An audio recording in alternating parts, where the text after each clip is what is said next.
क्या सीट है क्या कहेंगे, क्या मैसेज है लोगों के लिए?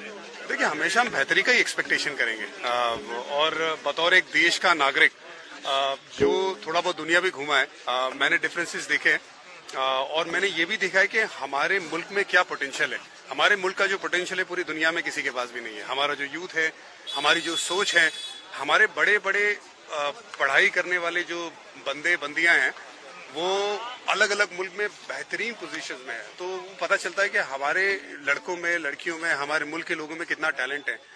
तो जाहिर सी बात है, मैं उम्मीद भी करूंगा बतौर देश का नागरिक कि उस टैलेंट, उस प्रतिभा और जो भी चीज है डेवलपमेंट की, जो भी बातें रहती हैं, उसको पूरी तरह से निभाया जाए। जो भी हमारे जब हम सारे मिलके जो भी प्रतिनिधि को हम चुनते हैं वो एक तो मुल्क के लोगों का ध्यान रखें, लेकिन साथ ही में मुल्क की बढ़ोतरी का भी ध्यान रखें। Thank you. पहले चरण में इरफान, एक सवाल आखिरी